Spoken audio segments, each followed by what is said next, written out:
Alhamdulillahirabbil alamin wassalatu wassalamu ala Rasulillah wa ala alihi wa ashabihi ajma'in. Insyaallah kita akan melanjutkan bacaan kitab kita Risalah Rabi'ati fi Shalah. Ya, pertemuan sebelumnya kita sudah membahas tentang rukun rukun qalbi ya. Rukun qalbi daripada sholat, yaitu rukun sholat yang adanya di dalam hati, tidak dilakukan, tidak diucapkan, tetapi ada di dalam hati. Termasuk niat ya yang kita sudah baca. Sekarang kita akan beralih ke bagian yang kedua, yaitu rukun qauli. Rukun qauli. Qala musannif almarhum Murtaki Hadi Abdul Rahman Ghazali rahimahullah taala wa nafa'ana bi qulubihi fid darain. Amin ya rabbal alamin.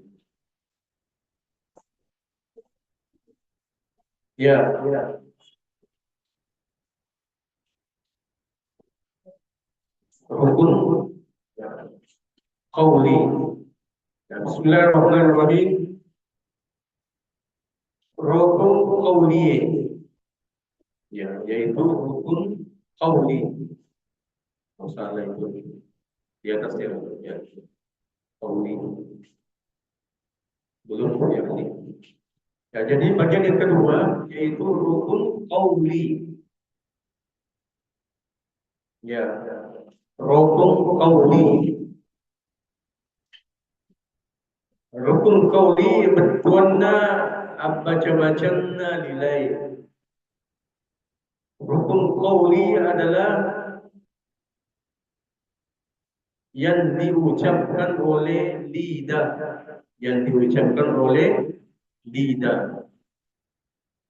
Rukun qauli adalah yang diucapkan oleh lidah. Kalau tadi rukun qalbi tempatnya ada di dalam hati. Kalau rukun qauli adalah yang diucapkan oleh lidah. Baca-bacanya nilai diucapkan oleh lidah. Itulah yang dimaksud dengan qauli dari kata qala. Qala artinya berkata atau mengucapkan.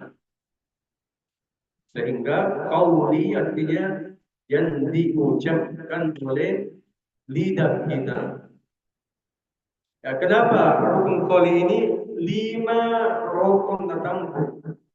Ada 5 rukun dalam rukun qauli ini.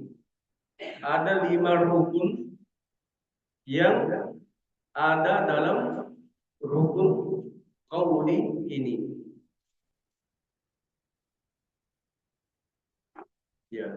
5 rukun datang. Ada 5 rukun yang ada dalam rukun qauli tersebut. Yaitu jadi 5 itu yaitu maka setina takabbere ihrangi yaitu takbiratul ihram. Itu tulisannya takbiratul ihram.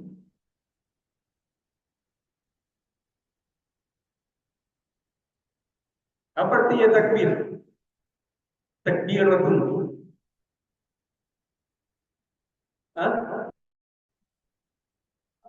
Apa artinya dalam bahasa Indonesia? Takbiratun saja. Ada yang tahu? Di atas. Dari kata kabbar. Apa artinya kabbar? Membesarkan. Jadi kabbar Allah, membesarkan Allah, sehingga artinya takbiratun membesarkan Allah. Jadi takbiratul itu artinya mengucapkan Allahu Akbar. Jadi takbiratul artinya membesarkan Allah dengan ucapan Allahu Akbar. Ingat ya, nanti pulang kampung nanti ada yang tanya, Dek, apa artinya itu takbiratul? Artinya membesarkan Allah. Dari kata kabbar, yukabbiru. Kabbar Allah. Kata yukabbiru Allah. Membesarkan Allah dengan ucapan Allahu Akbar. Itu takbir. Takbir. Ya, kemudian takbiratul ihram. Apa artinya itu? Kalau digabung.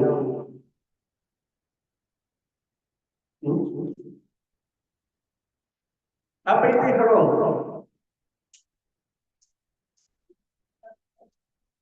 Misalnya orang pakai baju ihram, kalau pergi umrah, pergi haji, apa itu ihram? Dari kata haram, pengharaman. Jadi takbir ucapan Allahu Akbar, ketika sudah diucapkan Allahu Akbar, semua yang halal-halal jadi haram. Saya ulangi, kenapa disebut takbiratul ihram? Karena yang halal-halal yang kita lakukan sebelum sholat, setelah Allahu Akbar tidak boleh lagi dilakukan. Seperti ketawa, makan, minum, bilang alces, tidak boleh lagi bicara, tidak boleh lagi senyum-senyum ke sampingnya misalnya, tidak boleh lagi menyanyi, tidak boleh lagi memasak, tidak boleh lagi mencuci pakaian setelah mengucapkan Allahu Akbar, sehingga disebutlah takbiratul ihram. Artinya takbir pengharaman yang tadinya halal menjadi haram dilakukan ketika sudah masuk, sudah mengucapkan Allahu Akbar. Nah, ingat ya, boleh dicatat.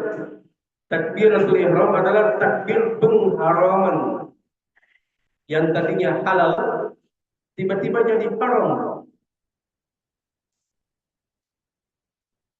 Kan halal orang makan tuh, halal orang ketawa, halal orang minum, halal orang tidur. Tapi kalau sudah takbir, tidak boleh lagi dilakukan, itu menjadi haram, menjadi terlarang. Nah, itu maknanya takbiratul ihram, takbir pengharaman. Sama kalau kita bilang ihram, lagi ihram kalau pergi haji atau pergi umrah, yang tadinya halal tiba-tiba diharamkan ketika orang sudah berihram. Misalnya yang punya istri boleh memegang-megang istrinya atau mencium istrinya, tapi setelah ihram itu sudah diharamkan. Yang tadinya boleh memotong rambut, mencabut bulu-bulu, misalnya mencukur rambut, mencukur kumis, setelah ihram tidak boleh lagi dilakukan, jadi haram. Yang tadinya boleh pakai parfum, kan dihalalkan pakai parfum, tapi setelah ihram tidak boleh lagi pakai parfum. Itu merusak ya, ihram kita. Atau potong ayam, itu kan dihalalkan. Setelah memakai ihram, tiba-tiba diharamkan memotong hewan, mengalirkan darah. Atau mencabut rumput yang ada di kota Mekah. Ketika sudah ihram, tidak boleh lagi mencabut rumput apapun itu yang ada di tanaman yang ada di tanah haram. Jadi sama takbiratul ihram dengan ihram ketika kita berhaji atau umrah. Nah, jadi jangan dilupa lagi ya, maknanya takbir adalah membesarkan Allah dengan ucapan Allahu Akbar, dan kata kabbara yukabbiru, membesarkan. Kemudian ihram artinya pengharaman, yang tadinya halal tiba-tiba jadi haram. Ya, takbir ihram yanar itu Allahu Akbar ya. Tulisannya yanar itu Allahu Akbar, ucapan Allahu Akbar. Apa artinya Allahu Akbar? Ya Allah yang maha besar, Allah yang paling besar dari segala makhluknya.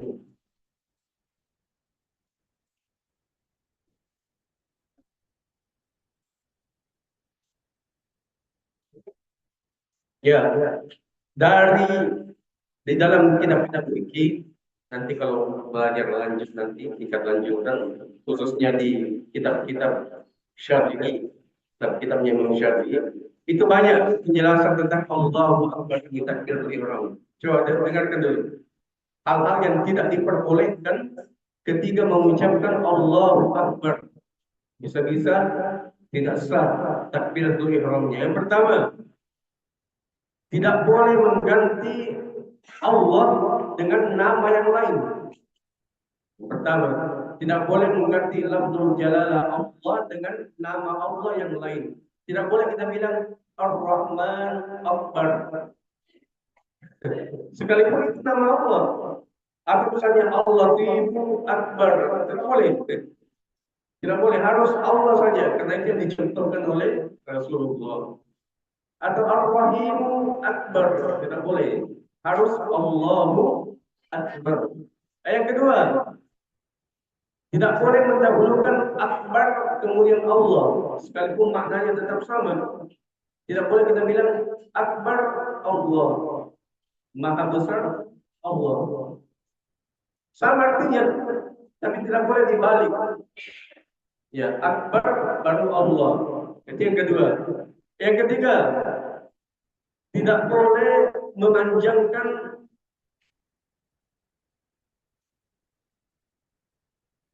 hamzanya. Tidak boleh memanjangkan hamzanya Allah. Seperti apa? Ya, pernah saya dengar di kampung orang tua yang imam, dia panjangkan Allahu Akbar. Tidak boleh. Itu artinya tidak boleh memanjangkan hamzanya Allah. Adamu mad hamzatul jalalah. Aman.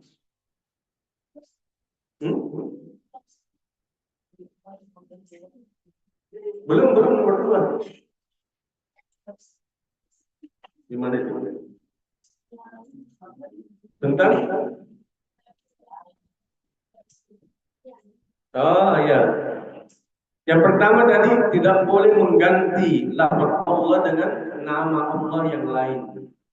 Seperti Ar-Rahmanu Akbar. Tidak boleh. Tidak boleh menukar. Tidak boleh menukar Allah Akbar dulu pada Allah. Akbar Allah. Tidak boleh ditukar. Tapi harus Allahu Akbar. Yang kedua. Yang ketiga, tidak boleh memanjangkan hamzah Allah. Allah. Tidak boleh. Biasa saja. Allahu Akbar. Ada. Coba lihat hamzahnya. Tidak punya. Satu harakat. Allahu Akbar. Saya pernah jadi makmum di imamnya seperti itu.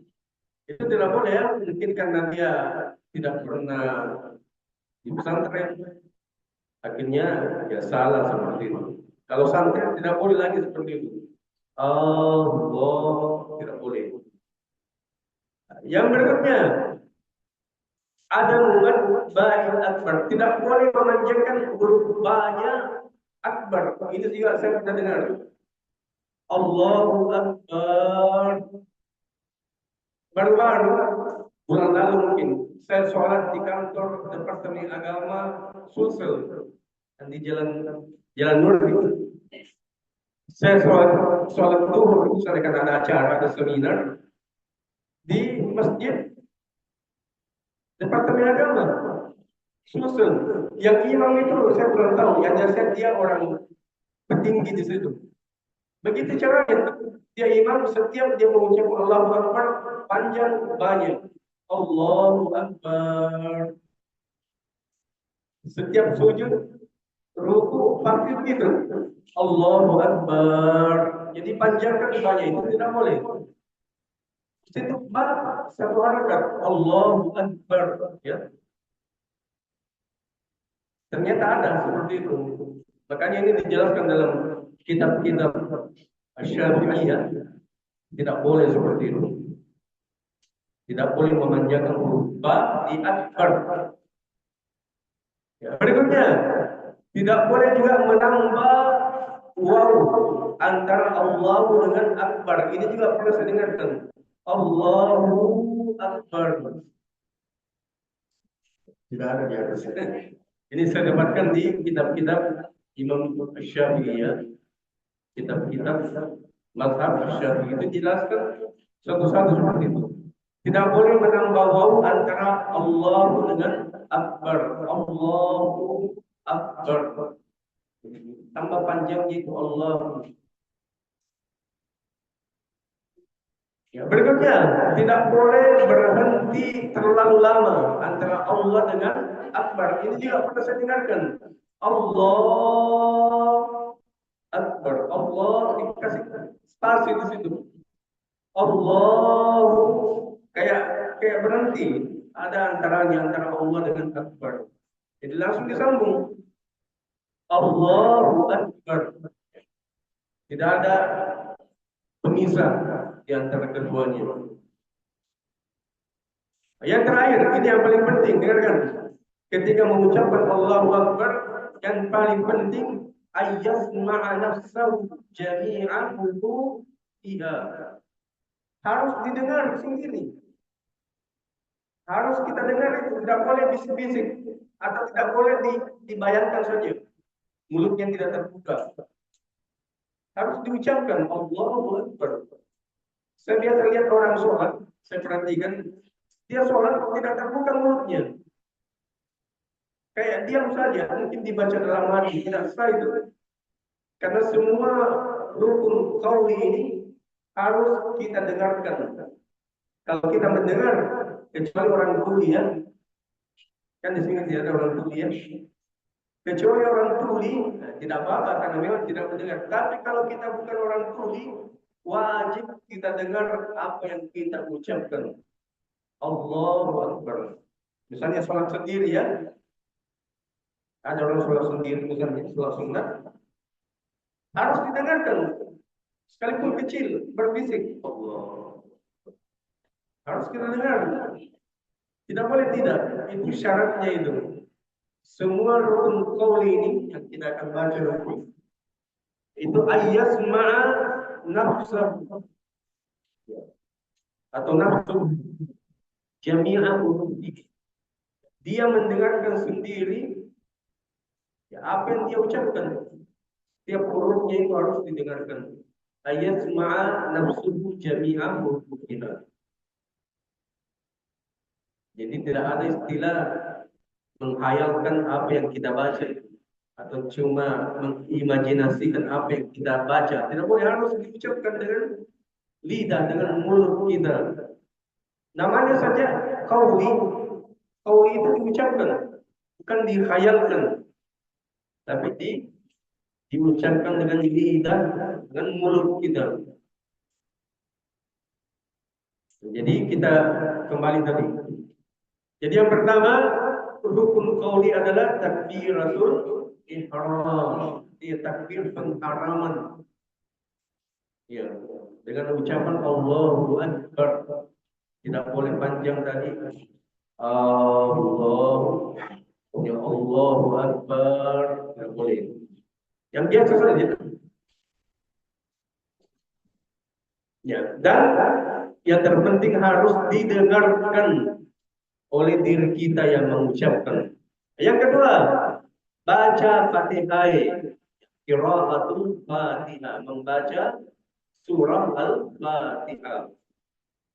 Baca Fatihah. Artinya membaca surah Al-Fatihah. Sekali lagi, ini harus didengar. Tidak boleh ditutup mulut ketika membaca Al-Fatihah. Tidak boleh dalam hati. Harus didengar oleh kita yang membaca. Ada yang pernah bilang, ada yang pernah beralasan. Katanya kalau semua orang begitu, pasti terganggu orang di sampingnya. Kalau semua orang memperdengarkan itu baca Fatihahnya, misalnya soal perjemaah, setelah imam selesai membaca Fatihah kan dalam mazhab Syafi'i kita juga wajib membaca surah Al-Fatihah. Nah, katanya kalau semua orang harus mendengarkan Al-Fatihah, terganggu di sampingnya. Jawabannya memang harus dilatih. Kita harus konsentrasi mendengarkan bacaan kita sendiri, bukan bacaannya orang di samping kita. Ya, harus dilatih.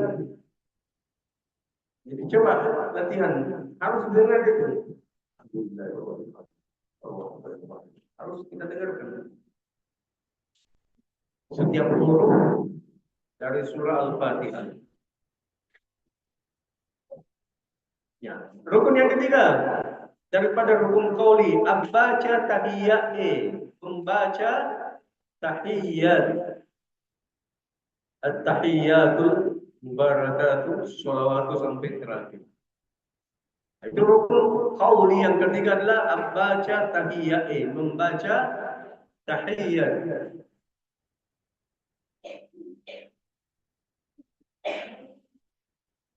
Apa artinya tahiyat? Apa artinya kata tahiyat? Di atas apa? Misalnya ada kalimat at-tahiyyatul Islam, ada itu sendiri. Tiap hari dibaca at-tahiyyatul. Ya, penghormatan. At-tahiyyah itu penghormatan ya, kepada Rasulullah dan pada rasul-rasul yang lain. At-tahiyyatul mubarakatus sholawatu ya. Penghormatan ya, keberkahan, sholawat untuk Rasulullah, untuk para nabi. Yaitu ada rukun yang ketiga yang termasuk rukun qauli. Jadi memang kaum muslimin itu harus belajar bahasa Arab ya. Beda sekali orang yang sholat yang tidak tahu bahasa Arab dengan yang tahu bahasa Arab, atau yang tahu maknanya apa yang dia baca dengan orang yang sama sekali tidak tahu apa yang dia baca. Saya pernah pengajian, banyak sekali yang datang. Terus saya tanya, ada yang tahu artinya sami Allahu liman hamidah? Tidak ada yang katakan. Kira ada yang tahu artinya sami Allahu liman hamidah, padahal puluhan kali dibaca setiap hari. Sudah 10 tahun dibaca tidak tahu artinya. Jadi kadang kita kaum muslimin hal-hal kecil itu kita sadari ternyata saya masih bodoh sekali. Hal seperti itu saja tidak saya tahu. Masa sami Allahu liman hamidah dia tidak tahu. Apa artinya sami'a? Fi'il apa itu? Ya, fi'il madhi. Sami'a yasma'u. Jadi mendengarkan. Allah mendengarkan. Li bisa kepada, liman kepada ya, orang-orang hamidahu yang memujinya, kembali kepada Allah. Jadi sami Allahu liman hamidahu, Allah mendengarkan orang-orang yang memuji Allah. Kalau kita tahu bahasa Arab kata per kata itu mudah sekali dibanding orang yang tidak pernah belajar bahasa Arab sama sekali. Setengah mati, harus dihafal satu kalimat baru bisa paham. Tapi kalau santri, kata per kata dia bisa tahu. Sami'a itu mendengarkan. Allah itu Allah mendengarkan terhadap atau kepada orang-orang yang memujinya. Lanjut. Yang keempat, rukun keempat, as-salawat, yaitu salawat kepada Nabi. Ini juga rukun salat. Jadi sholawat itu Allahumma sholli ala Muhammad wa ala ali Muhammad kama shallaita ala Ibrahim sampai terakhir itu adalah rukun sholat dibaca ketika tahiyat. Yang kelima, rukun qauli yang harus diucapkan hampir selenge mengucapkan Assalamualaikum warahmatullahi wabarakatuh. Begitu kata Rasulullah sampai wabarakatuh. Assalamualaikum warahmatullahi wabarakatuh. Nah, itu penjelasannya panjang lagi. Nanti baca di kitab-kitab fikih yang tebal itu.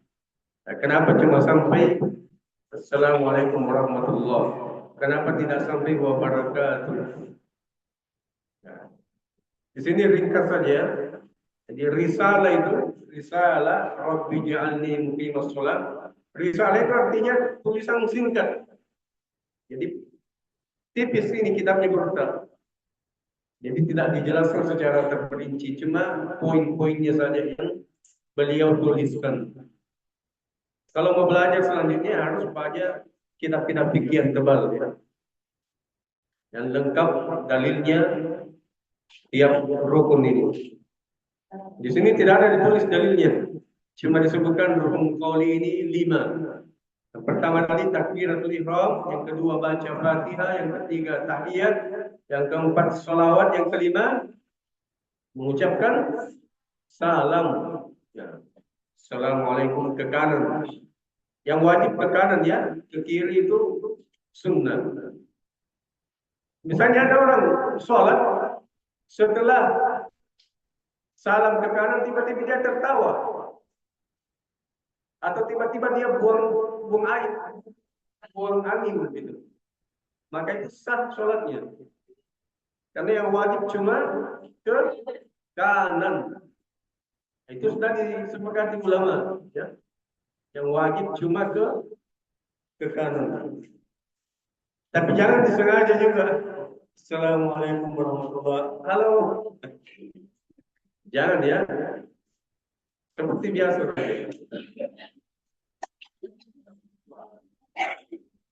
Atau salam ke kanan tiba-tiba buka HP. Sah sholatnya tapi kurang ajar namanya.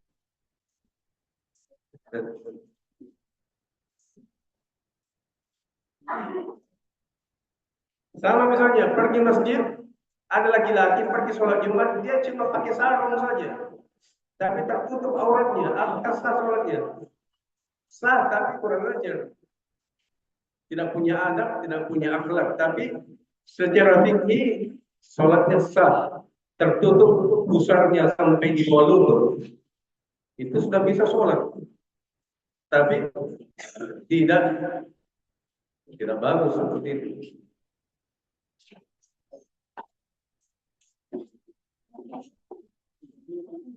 Ya, itu dari rukun qauli. Rukun sholat yang harus diucapkan ketika kita sholat. Sekali lagi harus diucapkan dan harus didengar. Yang mengucapkan itu harus mendengarkan. Kalau dia tidak tuli, kecuali orang bisu. Orang bisu itu biasanya tuli juga, ya. Kenapa orang bisu? Karena dari kecil dia tidak mendengarkan sesuatu, akhirnya dia tidak bisa juga berbicara. Itu salah satu sebabnya.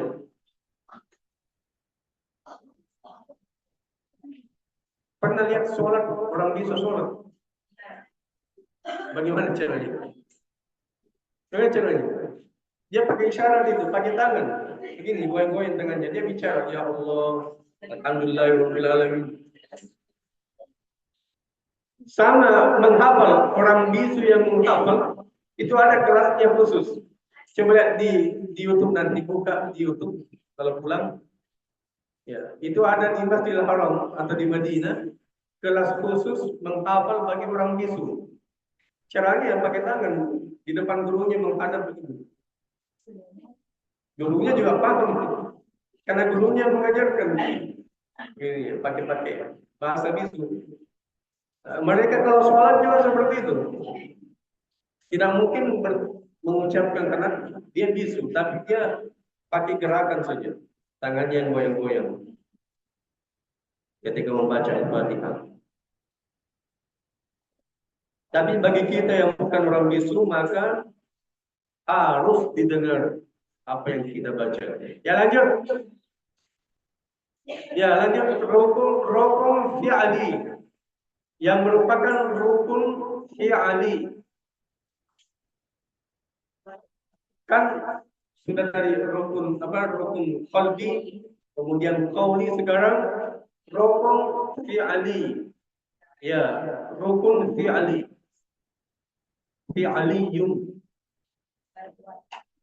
Ya, dari kata fa'ala. Apa artinya fa'ala?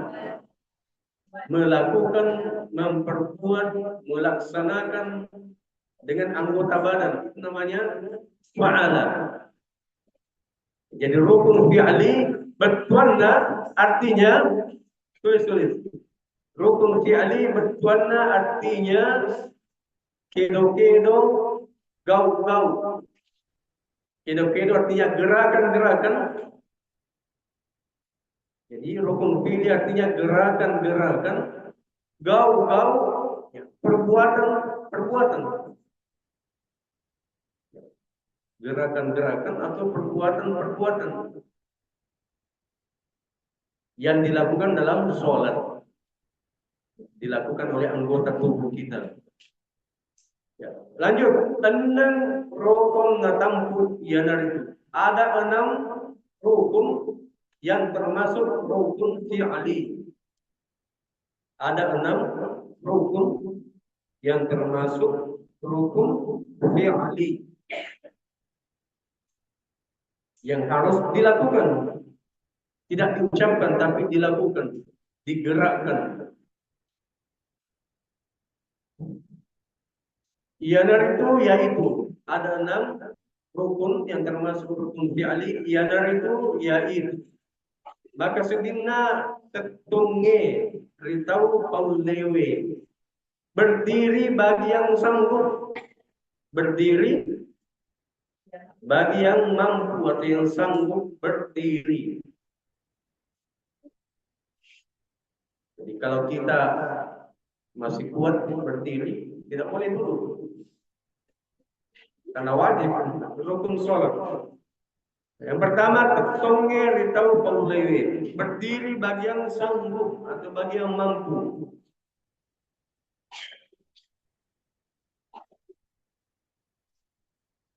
Ya, jadi tidak boleh kita mentang-mentang misalnya ada kursi di situ disiapkan, tidak boleh kita duduk kalau masih bisa berdiri.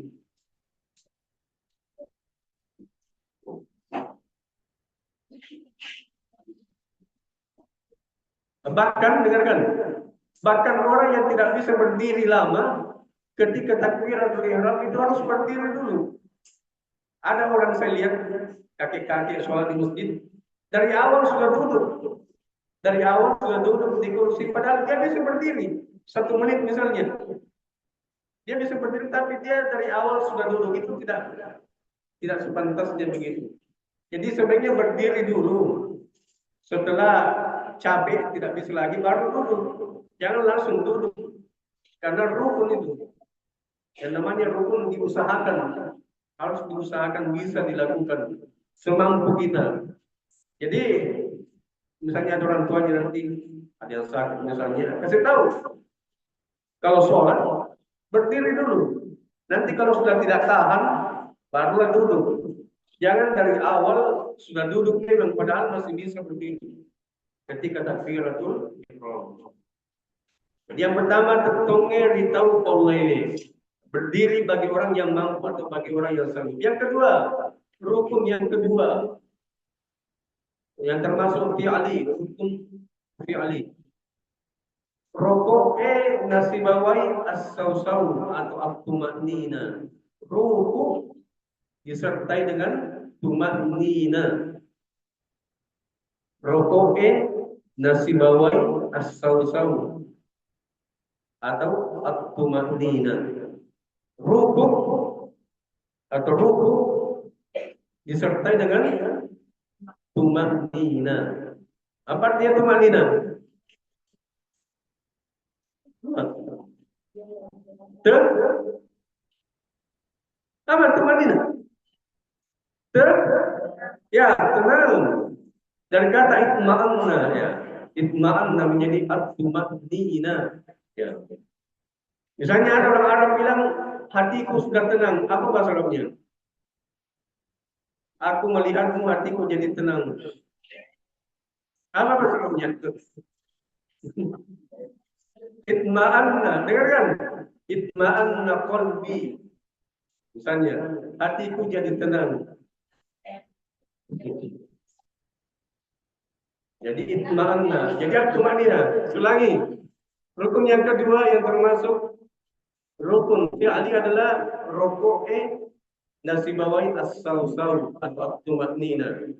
Rukun disertai dengan tumanina atau tenang.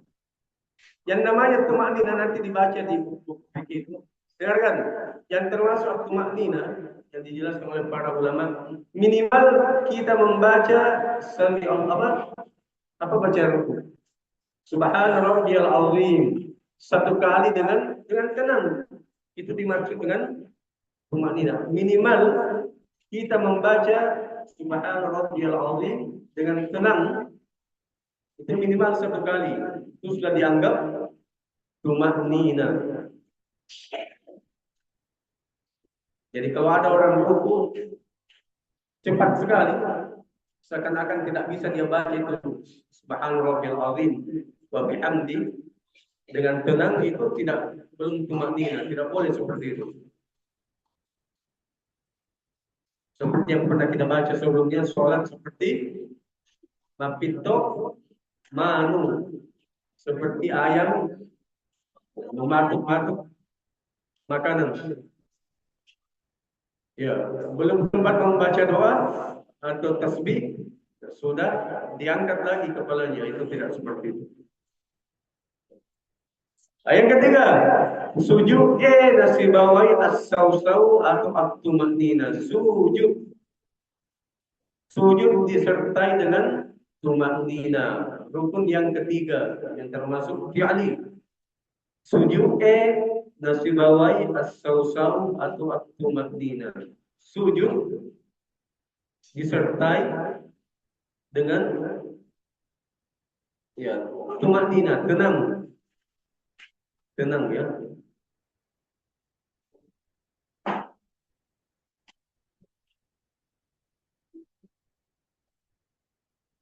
Jadi tenang. Apa tadi masalahnya tenang? Ya bahannya, fi'ilnya. Itma'anna, itu ma'anna. Orang Arab itu kalau menelpon, misalnya ada orang Arab menelpon, ada teman kita menelpon. Terus kita tanya, kenapa kamu menelpon? Itu biasanya mereka jawab, ana baqtum min alaik. Saya ingin tahu kabarmu supaya saya tenang. Ana baqtum min alaik. Dari kata itma'anna.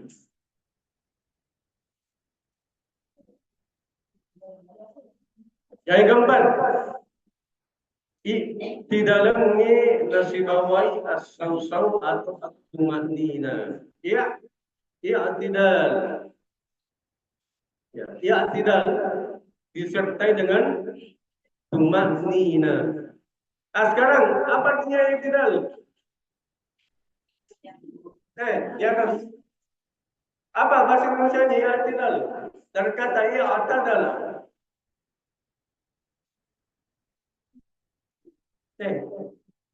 Apa artinya? Di sini. Apa artinya i'tidal? Bahasa Indonesianya. Tiap hari kita lakukan. Ketika kita membaca Sami Allah liman hamidah, itu i'tidal. Apa artinya i'tidal? Dari kata i'tadala, i'tadilu, i'tidal. Apa?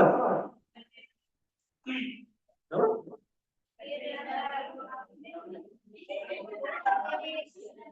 Apa? I'tidal.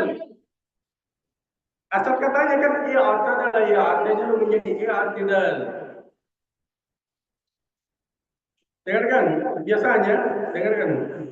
Biasanya imam kalau mau sholat itu biasa mengucapkan i'tadilu. Apa dia i'tadilu? Lu luruskan. Jadi tidak dibagian lurus. Kan tadi lurus, lurus artinya. Dengarkan, kan tadi ruku, kemudian kan bengkok, orang ruku bengkok begini. Setelah diangkat menjadi lurus, makanya ya tidak dari bengkok menjadi lurus.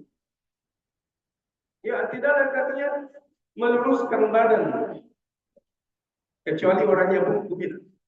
Karena ada orang bungkuk. Ya ada orang tua itu yang memang sudah bungkuk karena tua. Itu, tetapi kita sekali begini.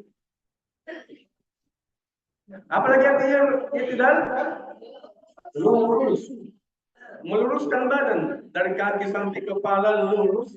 Itu namanya i'tadala, i'tadilu, i'tidal. Ya.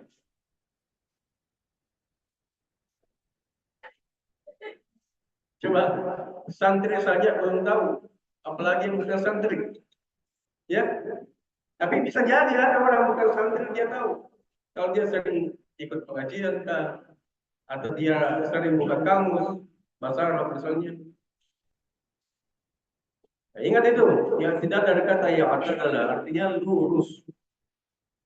Makanya tadi imam sebelum sholat biasa bilang aidarilu atau sawu subuhakum wa adalilu, luruskan shaf kalian, sama saja itu sinonim. Luruskan sawu dengan ya adalilu. Nah, sedikit lagi. 5, yang kelima. Ya, rukun yang kelima daripada rukun fi'ali. Udangnya lipallawunna duai sujud nasibawai at-tumanina. Duduk di antara dua sujud. Ya, al-julusu bainas sajadataini bahasa Arabnya.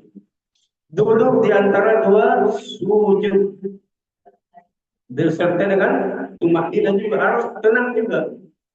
Minimal, saya pernah baca di kitab itu, minimal dibaca istighfar bisa. Allahumma gfirli, minimal dibaca Allahumma gfirli, itu sudah dianggap tumanina. Misalnya ada orang sholat, ada baru masuk Islam, dia belum tahu baca-bacanya apa dibaca kalau duduk di antara dua sujud. Cukup satu saja diucapkan Allahumma gfirli atau Rabbi gfirli, itu sudah dianggap tumanina. Tidak perlu yang panjang-panjang itu, yang bermacam-macam. Cukup Rabbi gfirli atau Allahumma gfirli, itu sudah dianggap duduk di antara dua sujud dengan tumanina.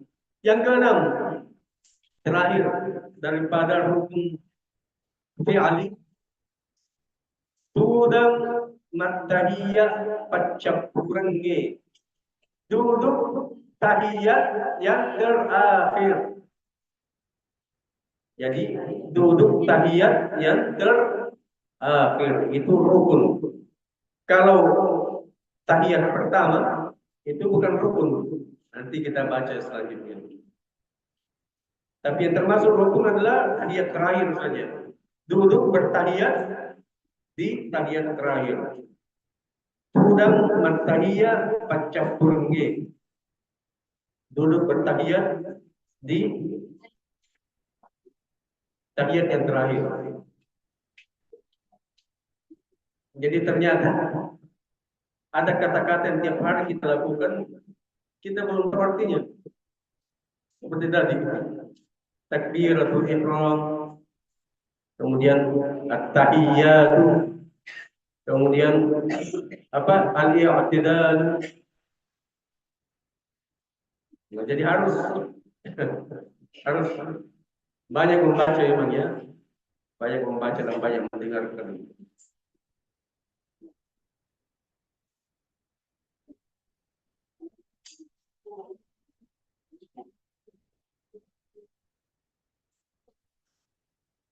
Nah, itu baru bacaan sholat, belum ayat-ayat yang kita baca dalam sholat. Kebanyakan kita tidak paham apa yang kita baca. Ya, cuma sekedar dibaca tapi belum dipahami apa maknanya. Ada pertanyaan seputar ini? Hmm?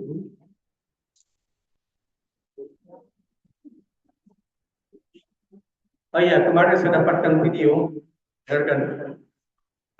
Ini video orang-orang Arab yang diwawancarai di negara-negara Arab itu disuruh mengaji, membaca surah apa kemarin itu? Surah pendek, dia tidak bisa.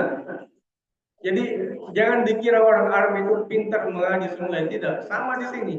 Anak-anak Arab yang tidak pernah masuk di sekolah-sekolah Islam itu tidak tahu mengaji. Itu bisa dibuka di YouTube gitu. Cuma berbahasa Arab semua. Ada di Mesir, ada di Lebanon, di Suriah. Ditanya surah-surah pendek, Izaja misalnya, atau apa kemarin itu. Dia tidak tahu sama sekali. Dari banyak sekali yang diwawancara, tidak ada yang bisa baca. Padahal surah-surah pendek. Bahkan ada anak Arab ditanya, coba baca surah Al-Ikhlas. Tidak tahu. Bayangkan, orang Arab, berbahasa Arab, bahasanya Al-Quran, disuruh baca surah Al-Ikhlas, tidak bisa dia baca. Pas ditanya, kamu tahu Qul Huwallahu Ahad? Katanya ya tahu. Dia tahu Qul Huwallahu Ahad, tidak tahu namanya kalau surah Al-Ikhlas. Jadi anak-anak Arab saja yang tidak pernah sekolah Islam itu tidak tahu mengaji. Hukum Islam saja ada yang tidak tahu. Karena ini tidak diajarkan di sekolah. Diajarkan begitu saja berlalu. Kecuali yang sekolah di Al-Azhar misalnya, dari TK, SD, SMP, seterusnya, itu pasti hebat. Karena dia belajar Islam. Jadi bersyukurlah kita jadi santri. Setiap hari kita belajar Al-Quran, belajar hadis, belajar kalam-kalam ulama, itu luar biasa sekali.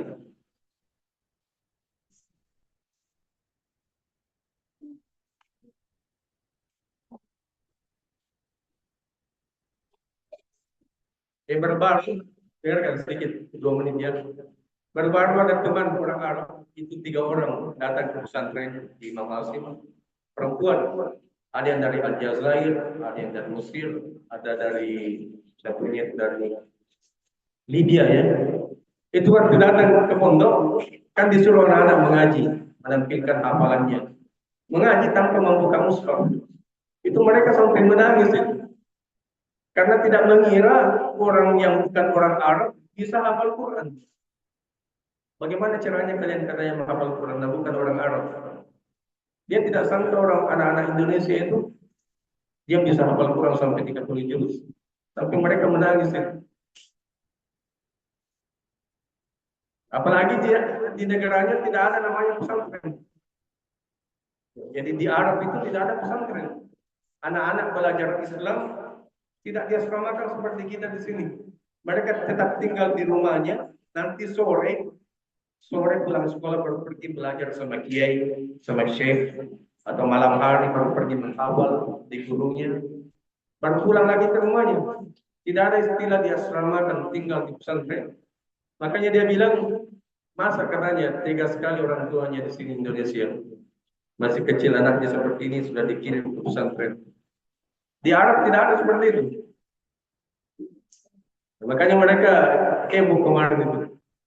Karena baru datang ke Indonesia, tiba-tiba lihat seperti itu. Saya perlihatkan ini Indonesia seperti ini. Anak-anak tinggal sampai 3 bulan tidak pulang-pulang.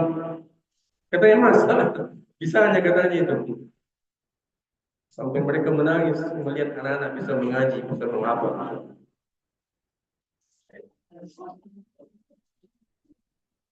Bahkan ada syekh dari Al-Azhar pernah datang di pesantren itu. Dilihat anak-anak mengaji sampai di video kan. Dia kirimkan ke anaknya yang di Mesir sana. Katanya coba lihat anak-anak Indonesia katanya bisa menghafal. Kamu katanya tidak mau menghafal. Jadi orang Indonesia itu kadang menganggap orang Arab itu pintar semua mengaji, bisa semua Islam, bicara tentang Islam, tidak. Sama di sini. Kalau tidak pernah masuk pesantren, ya seperti itu. Tidak tahu. Sudah pendek saja tidak tahu.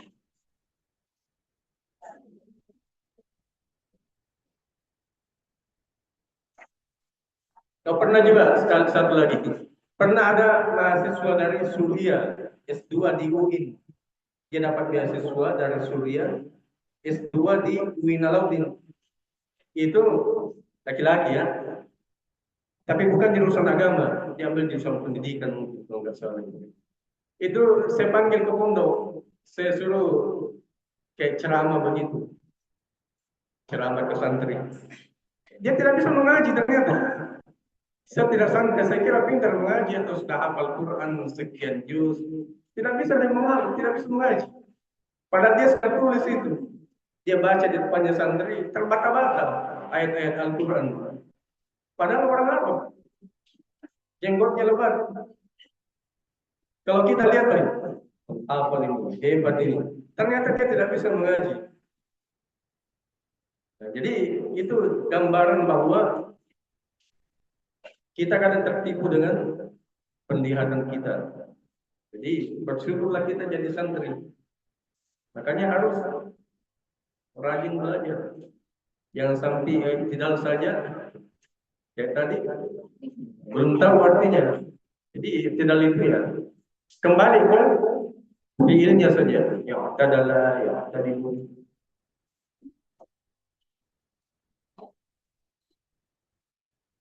Ya nanti lanjut lagi ya. Insyaallah. Ya ada pertanyaan tuh.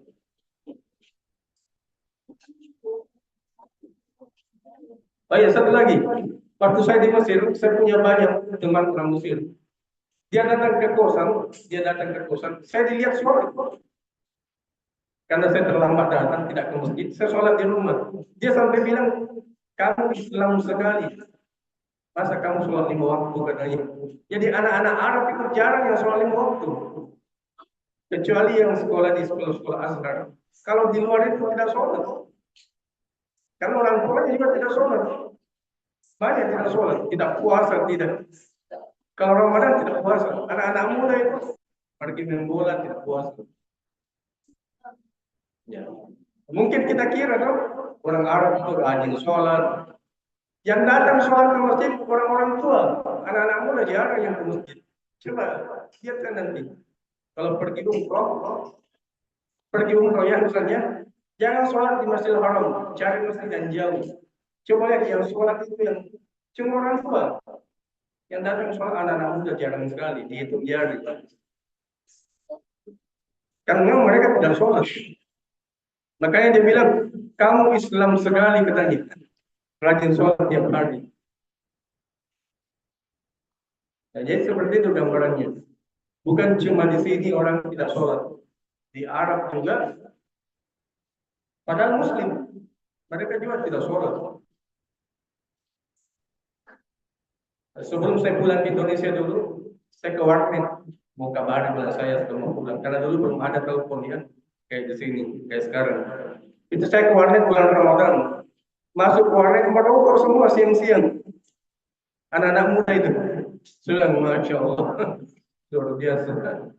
Jadi jangan kira cuma di sini yang tidak sholat, tidak puasa, sama. Di Arab juga seperti itu.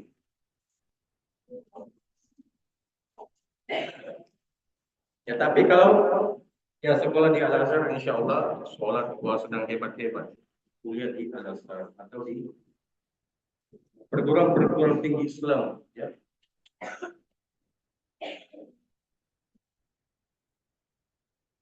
Ya subhanallah wa bihamdihi asyhadu an la ilaha illa anta astaghfiruka wa atubu ilaik. Bismillahirrahmanirrahim. Alhamdulillahirabbil alamin wassalatu wassalamu اللهم تقبل منا انك انت السميع العليم وتب علينا apa ya amin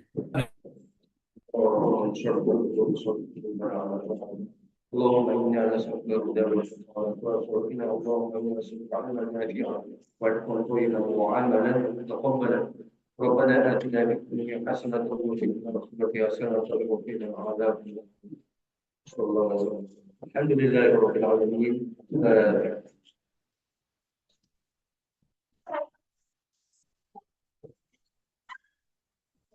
Assalamualaikum warahmatullahi wabarakatuh. Assalamualaikum warahmatullahi wabarakatuh.